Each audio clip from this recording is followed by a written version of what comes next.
Hello, everyone, and welcome back to class. Today, we will continue learning about emotions. There are many theories of emotions. Okay? There's a few of them in your textbook, enough that, it makes you scratch your head a little and think, how do they all fit together? But if you were to go out there and look for more theories of emotion, you will certainly find them. I did that and I felt overwhelmed. Like there's some theory that there's 4 basic emotions. There's another one that there's maybe 16 or 30 something emotions. Other people theorize that there's no such thing as a few primary emotions, that there are many emotions as there are thoughts.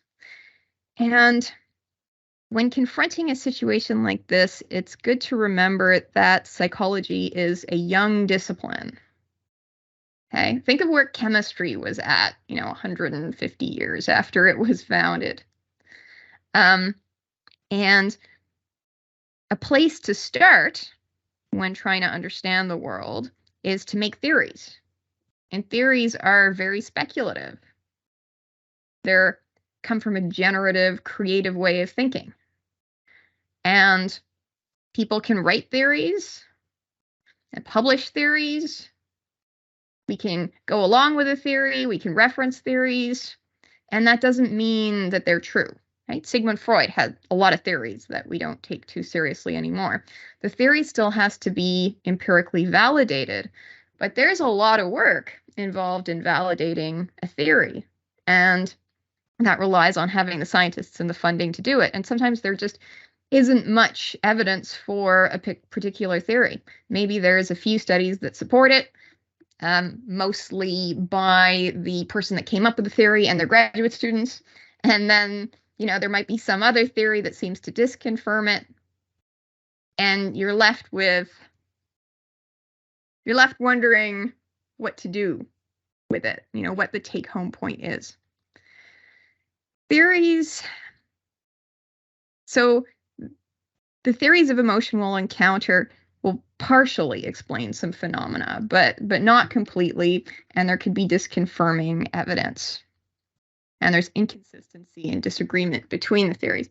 And I'm going to offer you a lens through which to interpret that, which I call adaptivism, which is the idea that you have some worthy goals in life, in society, and you want to be able to use your resources in order to act in ways that help you achieve that, right? To act adaptively.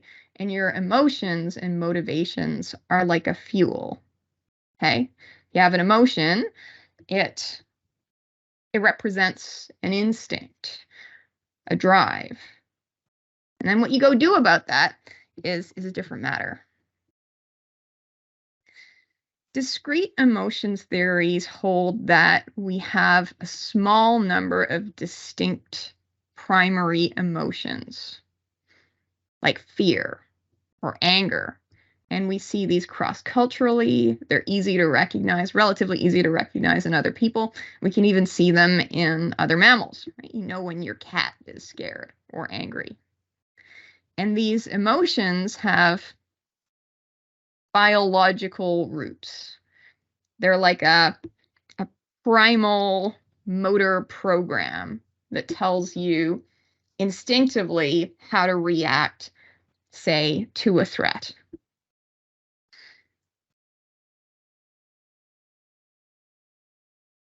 Your textbook says that there's good support for 7 primary emotions: happiness, disgust, fear, sadness, surprise, anger, and contempt.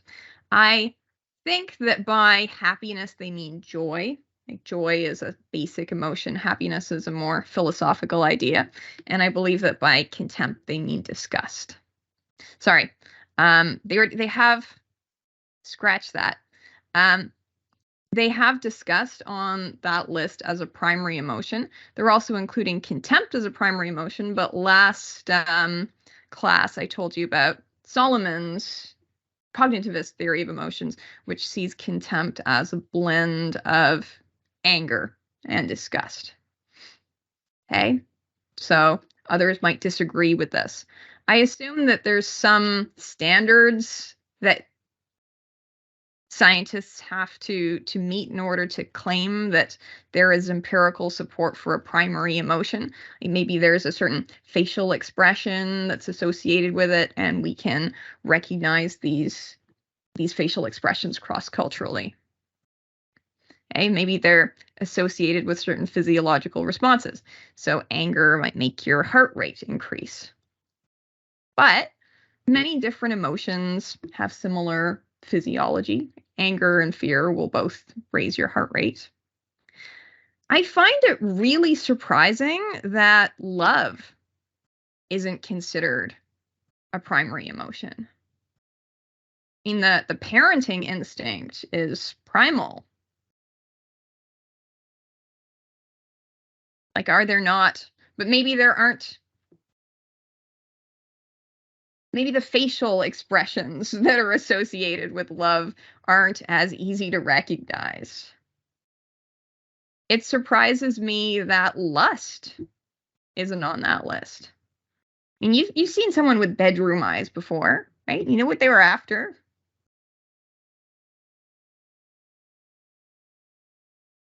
So that surprises me that they're not on the list, but they're not on the list. They say that pride may be a primary emotion, as might awe. Apparently the sort of wow while looking up at something is a pretty cross-cultural phenomenon when we're impressed with something. As for pride, they show you this picture of somebody standing with their shoulders back and their chest sticking out with a confident look, and it says in the caption, some psychologists believe that pride is also a discrete emotion. Pride tends to be associated with a smile, along with the head pushed back, the chest pushed forward, and one's hands on the hips or in the air. And I would look at that and say, well, is that confidence? Right? Why are they calling that pride? I wonder what assumptions go into this kind of research. Subfields of psychology can be very out of the loop with other subfields, even within the discipline of psychology. And the field of psychology as a whole is kind of out of the loop with other disciplines like sociology or anthropology. I look at that picture of that guy, and I would say that's socially dominant body language, right? The body language of one who fights and wins. Here, there's a picture of dominant compared to submissive body language. So the dominant person has their feet planted apart, right? Is standing confidently, right? Hands look like they're ready, could be ready to make fists, arms akimbo. And then the person who's showing the submissive body language is leaning in and making herself small. So psychologists from different subdisciplines can look at the same phenomena in different ways. I'm looking at the chat now. Yeah, so there's a comment from Shirley saying that there's a certain way that your partner might look at you in the morning if they're in love. But if you've had somebody be in love with you, like there's a smitten look that they have, right? You seen that? And there's a comment from Chance saying that pride might have been your parents' only emotion. I wonder, how is pride different from arrogance? So is arrogance a more complex emotion? The cognitive theorists would say there are as many emotions as there are thoughts. Discrete emotions theory is a theory. But that said, there are emotional responses that we see in all people that we also see in animals. And then there's more complicated ones that humans have, right? Like, let's say, being contemptuous. Can a cat be contemptuous? Maybe. I might have seen that. Okay, so cognitivists would say that emotions are the products of thinking, rather than the other way around. And your textbook describes several different cognitive theories. For example, the James Lange theory holds that, say you see a fear-provoking stimulus, and that leads to arousal, and then that you interpret that arousal as fear. The two-factor theory is quite interesting. It holds that there's an undifferentiated arousal. Okay, you're aroused, and then you make an attribution for why you're aroused, and then that's the emotion.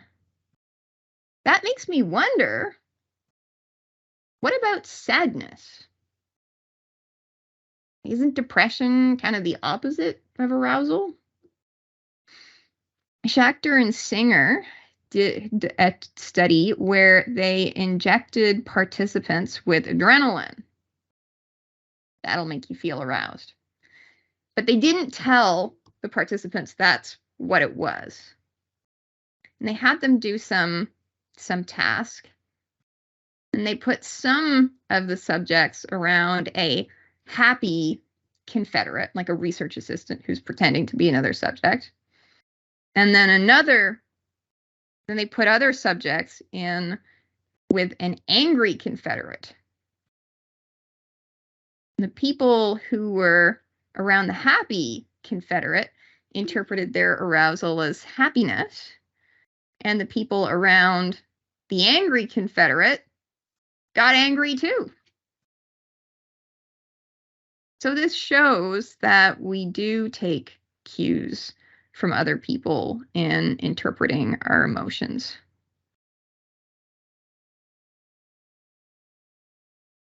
There's an interesting study by Dutton and Aaron on the misattribution of arousal. So they had an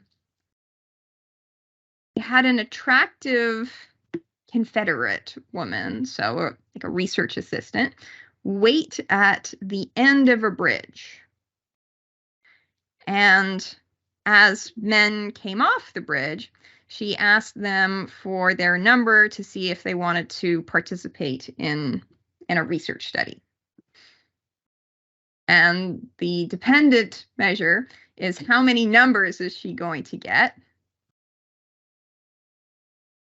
In some cases, she stood at the end of a sturdy bridge, so that walking over the bridge wouldn't induce any kind of arousal.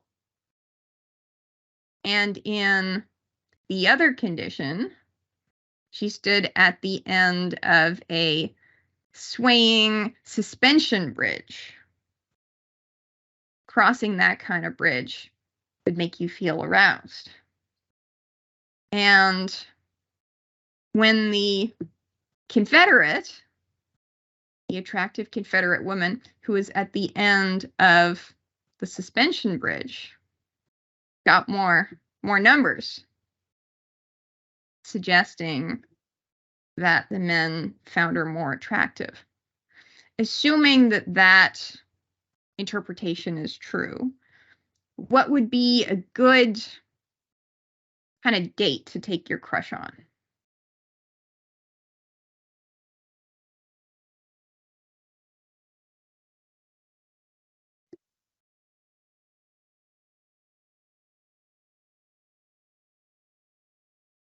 Would you want to take them to a psychology lecture? Scary movie. That'll increase arousal.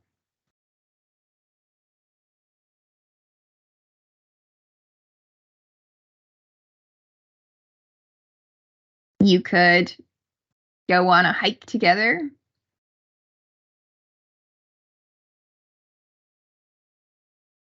Go cycling. Roller coasters. Great one. You see a lot of, if you go to carnivals, you'll often see a lot of parents with small children and then couples going on dates. But you get the idea. So if you do some activity that induces arousal, then that person might mistake their arousal as attraction to you. You might think that you're causing the arousal.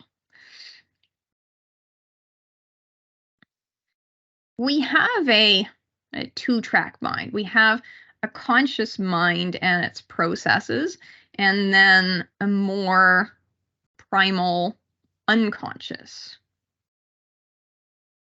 And I wonder if there really is one unconscious mind. We talk about it like that, but what if there's actually lots of unconscious processes going on in parallel in your brain right now?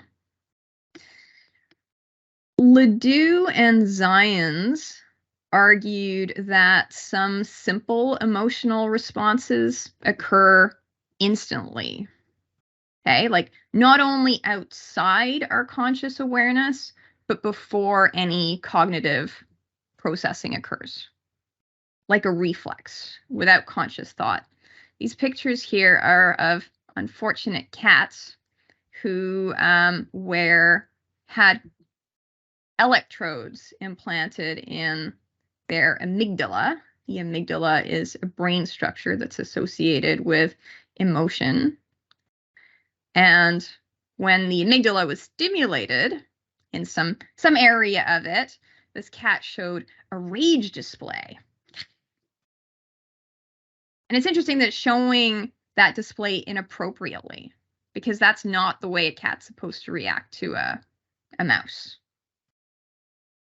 But then when they provoke it in another area, when they stimulated in another area, the animal went into sort of an attack mode and bit.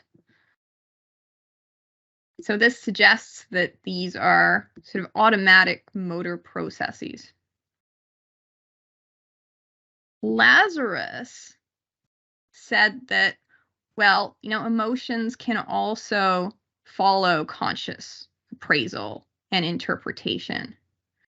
Okay, so maybe the sensory input could be routed to the cortex, like through the switchboard of the thalamus, right, for analysis, and then transmission to the amygdala. Or maybe there's a direct line where the sensory input could go directly to the amygdala via the thalamus, right, without going through the cortex for an instant emotional reaction.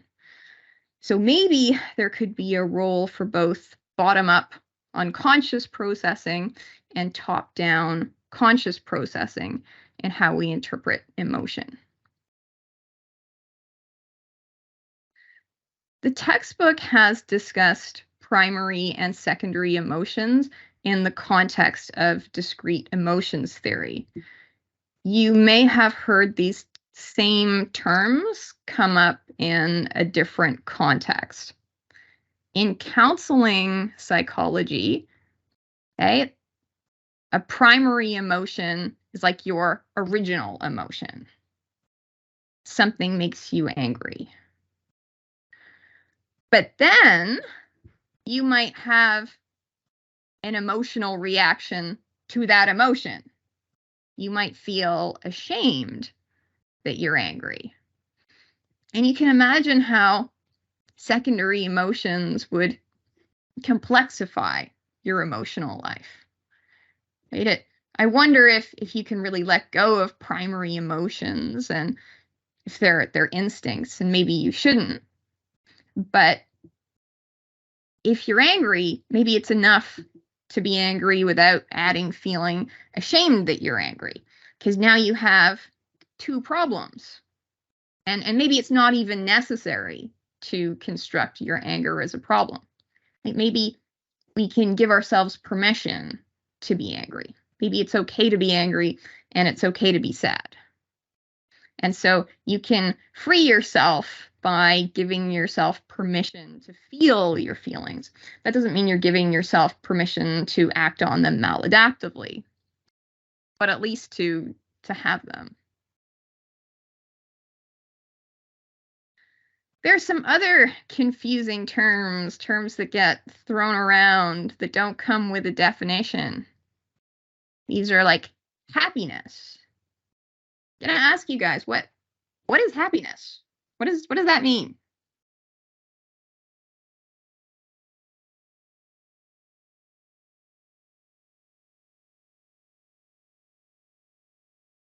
You become a psychologist, people will come to you because they're not happy and they're seeking happiness. So you should know what that is.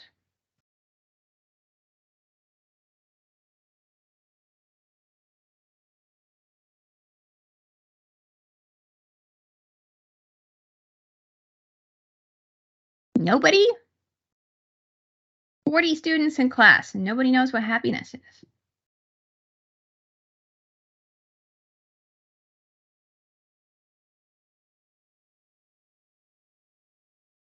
Chance offers a feeling of contentment about yourself and your life. That describes satisfaction. So we could define happiness or well-being as satisfaction. There might be other ways we could define it. Shirley says it's a thing that happens sometime. So maybe it's a feeling that you get sometimes. It may be the feeling of joy. Is it pleasure? Is it feeling pleasant emotions? Another term that's, there's another comment from Chance. It feels calm, clear, confident, compassionate, joyful, like you're okay, other people are okay.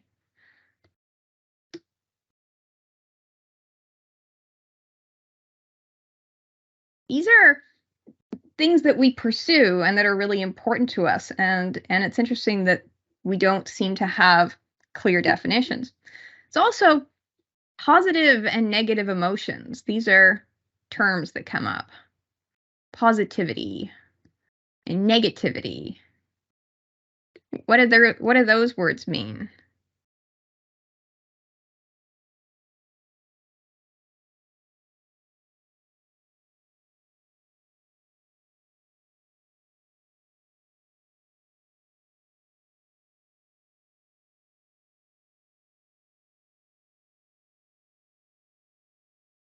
What are positive emotions? Are they good emotions? Are negative emotions bad emotions? Are they emotions that make you go do something versus emotions that make you avoid doing something?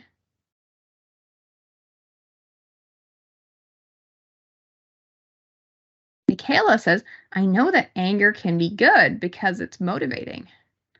Sort of depends what you do with your anger. If you go punch someone in the nose, that's no good. But if you use it to stand up and assert your boundaries and you're doing so in a way that's reasonable, then that's a good thing. You can address injustices, maybe seek redress, maybe leave things better. Chance says that positivity is associated with problem solving, optimism, and motivation.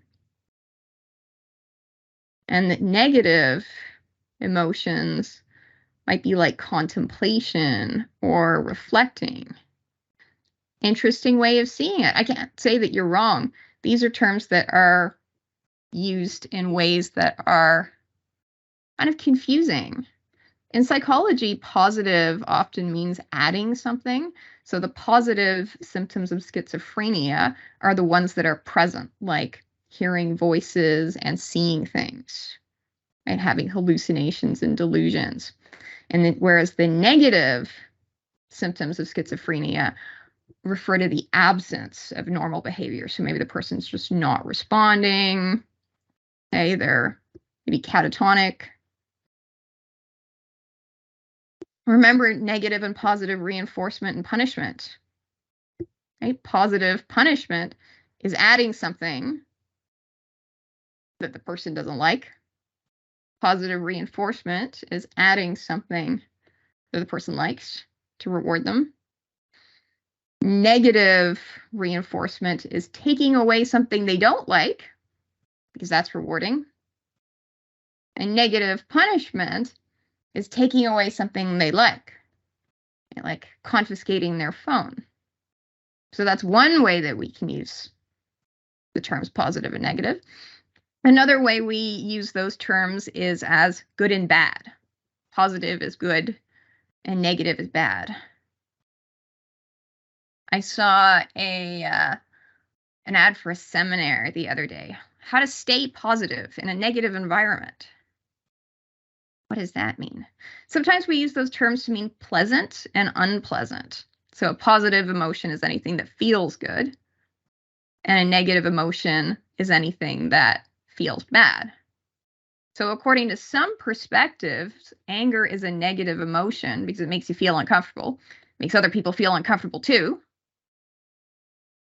But according to another perspective, anger is a positive emotion because it makes you go do something.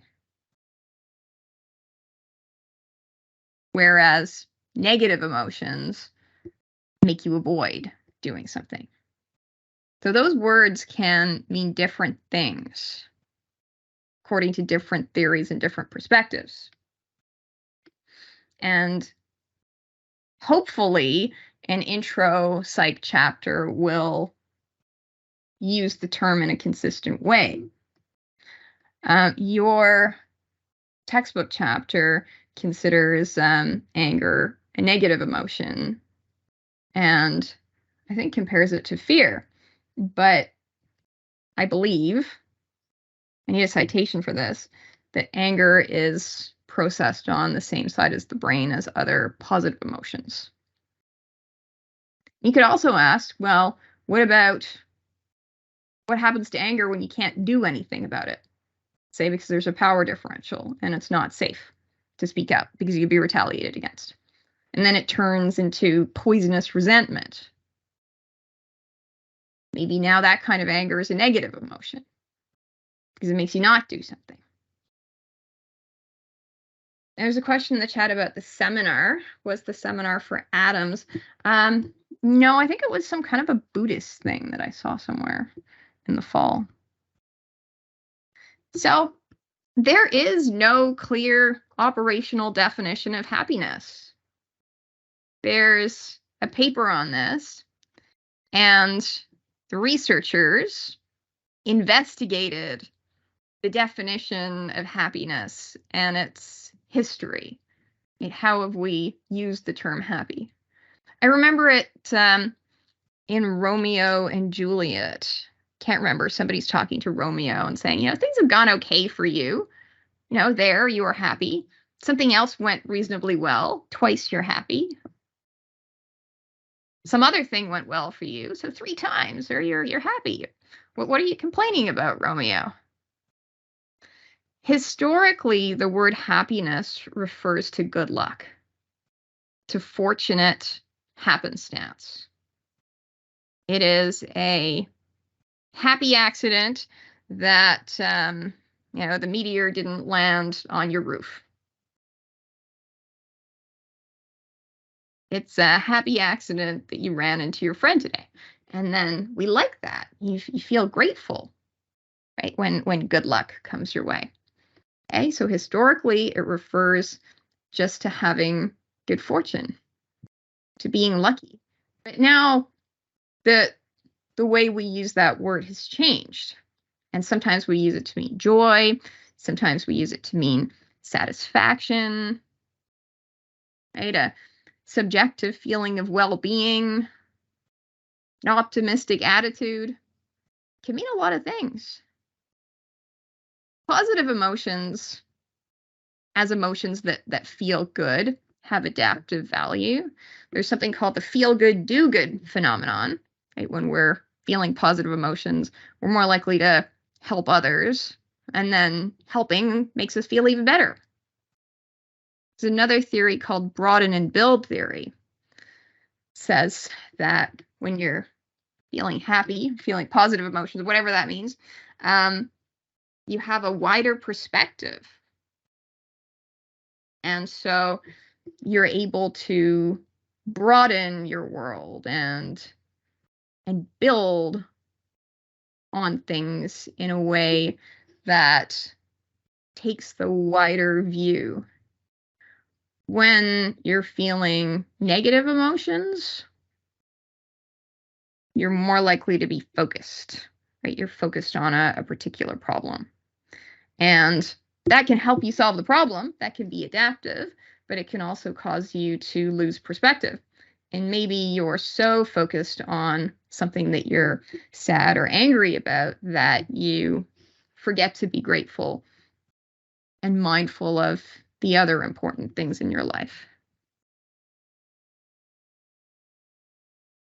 Positive psychology is a subfield of psychology that has tried to emphasize human strengths. It's about promoting a good life for yourself and others. This is in contradistinction to clinical psychology, which has been more about like what's wrong with people and how are they diseased and disordered. Okay. And clinical psychology has a manual, a handbook of all the diseases and disorders of the human mind.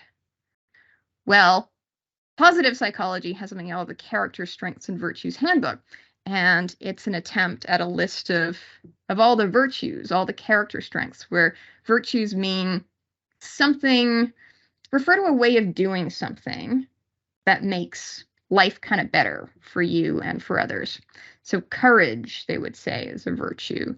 They would say that humor is a virtue. Where I find this runs into trouble is that it assumes that certain states or traits are positive, as in good, without any context, without understanding of adaptivity.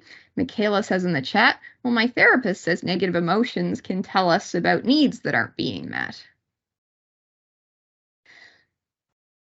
Consider something like humor. Is humor good? Is humor a virtue? Maybe if you use it in certain contexts in certain ways, but the bully that makes fun of you has a sense of humor. Is gratitude a virtue? And maybe it's good to be grateful for the good things in your life, but there's a condition called Stockholm syndrome that victims of abuse can feel. Right? They develop feelings of gratitude for their abuser, because after all, this is the person that's bringing the food down to the cage in the basement, right? So it doesn't show much of an understanding of adaptivity or of context. Pessimism can be adaptive. It helps you, say, anticipate failure and prepare for the worst. If you do that all the time, though, that can be kind of exhausting.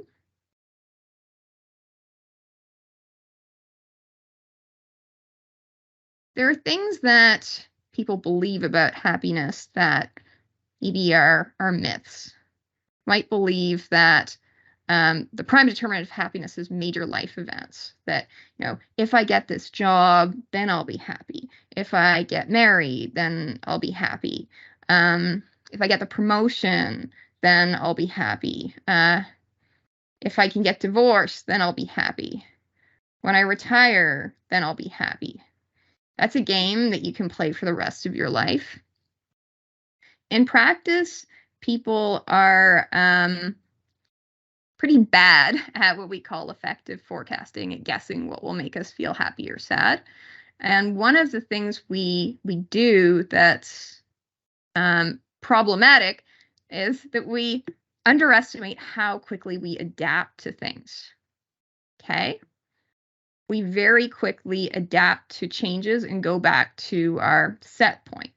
We have temperaments. There's the cranky baby and there's the happy baby. Maybe if you're the happy baby, you stay that way for most of your life. And when something happens, you have an interpretation or reaction to it that maintains that state. Maybe we have a predetermined set point. Maybe some people are just never happy no matter what. Maybe they'll get what they want and they'll find some other problem because that's the way they're wired. Generally speaking, we habituate quickly to stimuli. If I turned on a fan in the room, you might hear it, notice it at first. You'd very quickly stop noticing it at all. And that's adaptive because it keeps you, vigilant to the threats in your environment. You stop noticing things when they don't seem important anymore, like something we need to attend to, like a threatening problem.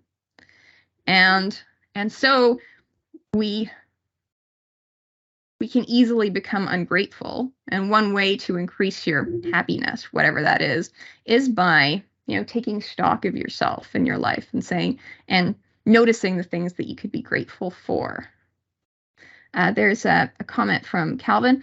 Humor is good because it helps us see if people are well socialized and talk about the truths of the world. I don't think bullying is humor because it's just putting someone down. It's not shedding light or exposing some human truth. So you'd say bullying's not funny.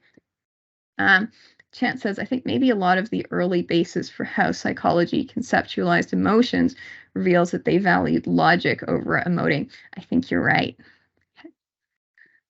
A lot of us think that money makes us happy.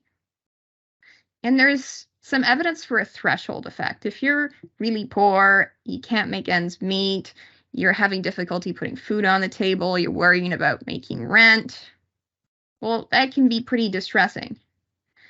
So then your happiness, well-being, whatever you're measuring, would increase as you got more money. But then it reaches a plateau. Okay? Bill Gates is probably not going to be any happier if you give him $100. Maybe there's somebody in, I don't know, Yemen that would be very happy if you gave them that $100. Okay, so that relationship between money and happiness seems to exist at the sort of lower levels of money, and then it levels off. And then sometimes more wealth can bring on more problems. You own more things, they start to own you. Right? People file lawsuits against you. You have a staff to manage. Right? You have troubles again. We may think that we won't be happy as we get older, but in fact, older people tend to have more positive views of their past. I have a lot of nostalgic memories about, my high school days or university. But when I was actually a student, I wasn't mindfully enjoying what I had. Now I'd say, oh yeah, those were the greatest times of my life. But when I was in it, I was probably always stressed about something, maybe something foolish. And as you get older, kind of get more perspective and are less easily rattled. You start to feel more comfortable in your own skin. A lot of people think that pursuing self-esteem will make you happy, right? So maybe you'll feel good about yourself when you graduate, when you get that job, when after you get plastic surgery. But that game assumes conditional self-worth. That whole game rests on the assumption that, you can only be happy if you're beautiful, or you can only be happy if you're rich. And that's not a winnable game. Some students associate their grades with their self-worth. People who have conditional self-worth spend time pursuing what they think will bring them self-worth. So people who think that worth comes from appearance will spend more time on their appearance, on shopping for clothes, on, taking pictures of themselves and editing the pictures. Right? Maybe on getting plastic surgery. Does it lead to happiness? No, people feel more self-conscious. People who get plastic surgery feel like better in the short run, then they go back to feeling the way they were before. People who win the lottery feel the same after about a year, right? Partly because we adapt. Students who associate their self-worth with their grades spend more time studying, right? Go to class more, and they actually don't get better grades on average at the end of it, according to this one study I was reading. And they can also start to engage in maladaptive behaviors, like not handing things in at all, procrastinating, because they're afraid that if they handed something in and got an F, it would be this huge blow to their self-worth, to their self-esteem. And so if you just don't hand it in, you can protect yourselves from that. Or if you procrastinate, leave it till the last minute and study for your test overnight, even if you sort of pull a decent grade or you get a bad grade, you can tell yourself, well, that wasn't really because of my academic ability. It's because I didn't have enough time. And the fundamental problem there is using ability as a measure of self-worth. And so an answer to that is to have unconditional self-worth, to tell yourself, I have enough, I am enough, I do enough. Now. Okay? Not later, not when you get something, not when you've oppressed other people, but now. And unconditional self-worth means that your self-worth is the same if you fail this class as if you get an A. The same as if you got a great career or went to jail. If you went to jail, you might not be too happy about it, right? You can assess your performances separately from your self-worth. And having unconditional self-worth actually makes it a lot easier to assess your performances, to say, was this the right thing to do, right? Or was this the adaptive thing to do? It leaves you with more bandwidth, because then you don't have to spend all that time being kind of defensive, right? And threatened. Research finds some correlates of happiness. This is correlational research. Remember that correlation doesn't prove causation. But a lot of these are about relationships, right? Being married, having friends. I'd say having a few good friends is another correlate. Religious people have community, right? That's something that they can have over atheists who don't have a church or a synagogue to go to. That's a long-term community. So that can also be about relationships. They say political affiliation, and I haven't looked into this, but I would speculate that it means being in line with the dominant ideology. So I know that people can really suffer if, let's say, their values are not a fit for a culture that they're in. So I imagine that conservatives are probably a lot happier in, religious conservatives might be happier in certain parts of the States or in Saudi Arabia than they would be in, say, a very left-wing classroom. So I imagine there's something there that's about fit with society, though I haven't looked into it. Gratitude is a great way to access happiness because there's so many things that are going well for us. Remember that originally happiness is good fortune. We just forget about. You can take some time every day to remind yourself of that. And that's a practice I've had for a few years. At the end of the day, I'll write down, what I feel grateful about. And it's probably not enough, but even finding 3 things has made a difference in my well-being. Graduating college, I'm not sure what that's about. Maybe it's about access to opportunities or education. Being in the midst of flow, what does that mean? Flow state is a state of immersed engagement in doing something. So if I were in a flow state with this lecture, the lecture is all I'm focusing on, and I'm trying to do a good job and use my skills, and I'm not worrying about other things, or thinking about other things, or being divided. That said, there's a trend in psychology to see the flow state as the meaning of life that I disagree with, because flow states can be maladaptive, right? You could be doing something harmful and being in a flow state over it. And there's many things that psychologists call disorders, or many conditions that psychologists pathologize, like ADHD or schizophrenia that involve flow states. So I'm a little skeptical of that one. But I'll say that it might be nice to have some valued activity in your life that you can get into doing. And Chan says, being a trans guy, surgery was part of cultivating self-compassion and unconditional happiness.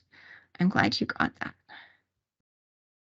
People spend a lot of time like stressing themselves out and doing things like pursuing money and status and accolades that they think will make them successful and happy, but that ultimately don't.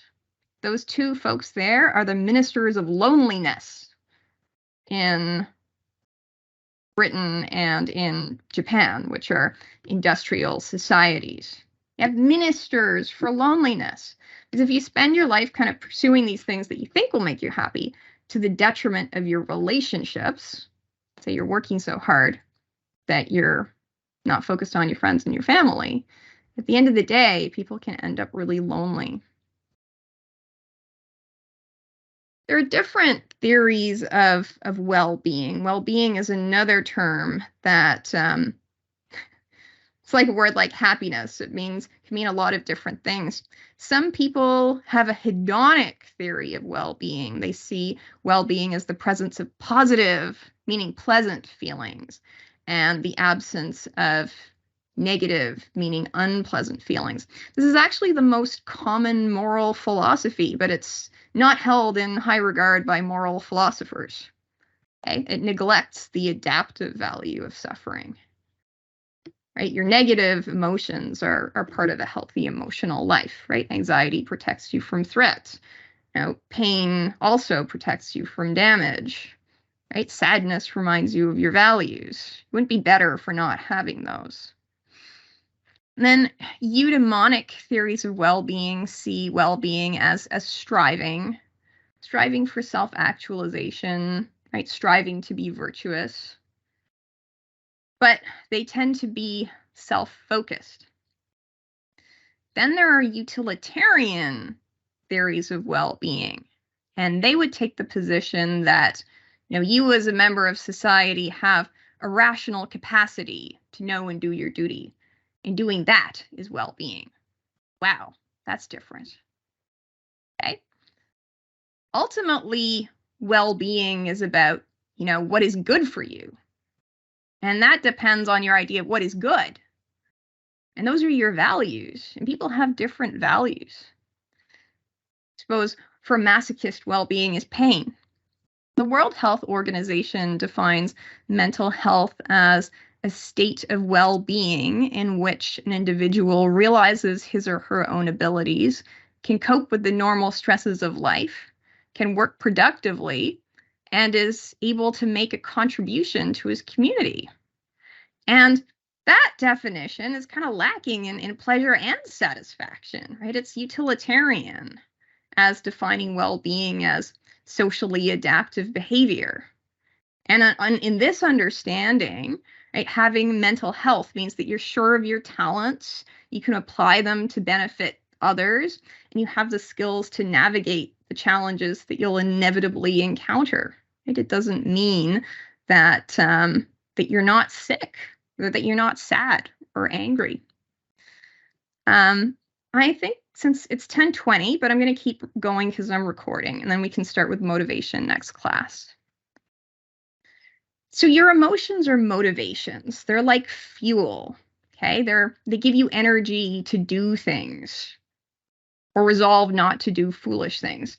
And they're resources.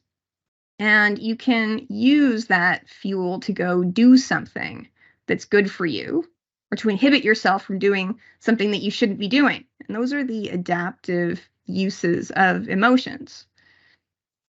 And adaptability is your readiness to leverage your resources in order to respond to challenges in ways that achieve desired results.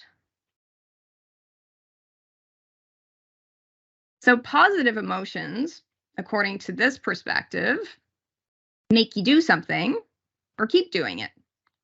And so anger can be a positive emotion, assuming that it motivates you to action. And positive emotions are typically rewarding, right? We do things that we're rewarded for doing, so that makes sense.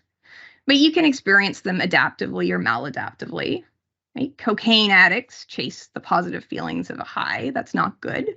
You could be in a flow state doing something harmful. And according to this perspective, negative emotions are there to make you not do something. Right? Your anxiety protects you from threat, make you stop doing something. And they have a punishing quality, but again, they can be adaptive or maladaptive. So an adaptive use of sadness is to go and reconnect with your values, reconnect with the people who love you. A maladaptive use of sadness would be just to ruminate non-productively over the wrong things you did and the terrible things in your life. So negative emotions are part of a healthy emotional life. Imagine your feelings as like different colors of crayons. You can be most creative and of greatest service when you keep all the colors, right? When you try to use them well, even the ones you don't like. So you can't have all yellow crayons. Emotion utilization goes beyond sort of emotional regulation, and emotional regulation might say, okay, you're feeling angry. How can we make you less angry or less sad? Emotion utilization is about harnessing the inherently adaptive functions of emotions, right? Those are inherent motivational forces. You can harness those towards constructive action. Okay, so the socially adaptive use of anger isn't punching somebody, unless it's in self-defense, but it's in, self-assertion. And all your unpleasant or negative emotions have some adaptive value. That's why you have them. Right? Pain brings awareness to injury or loss. There are people who genetically cannot feel pain, and they tend not to live past childhood because they might bite their tongue when they're speaking. They might break something and not realize they broke it. Like they hurt themselves and they don't know. Okay, so you need pain. Suffering is the root of your compassion and empathy. The noun passion means to suffer, okay? And if you have suffered and you recognize that in others, then you are compassionate and you have empathy. Fear is your awareness of threats. That's what it feels like. And it's also the basis of courage, because it wouldn't be courage if you weren't scared. Okay? Anger is a motivation to seek redress, to set boundaries. Sorrow can motivate you to seek social support. There's some evidence that people who are depressed see things a bit more realistically and are good at analyzing complex problems. It's a good thing that we have that. And your shame and guilt are a motivation to act ethically or mercifully. Right? If you've done something wrong in the past and then somebody wrongs you, maybe your mercy is based on your memory of your own guilt. So emotions are primal instincts that come from that more primal part of your brain, but you have developed a capacity for deliberate action, like for intelligence, for prudence. And so your highly developed frontal lobes, call them your wizard brain, can override your lizard brain. And so what you do should be informed by emotions, but the emotions don't have to run the show and direct your behavior. Okay, maybe you can know what your feeling is and then take a step back and try to make the right decisions. Okay, so it's possible to do the right thing while experiencing negative emotions. I've often found students sort of struggling to cope with negative emotions by avoidance, right? By avoiding submitting work, avoiding studying because of anxiety. And behind that, there's the assumption that you shouldn't suffer or be anxious, and that success lies in suppressing or escaping or otherwise resolving the anxiety. Right? And so I find people procrastinating to escape anxiety like trying to avoid failure instead of learning to fail well.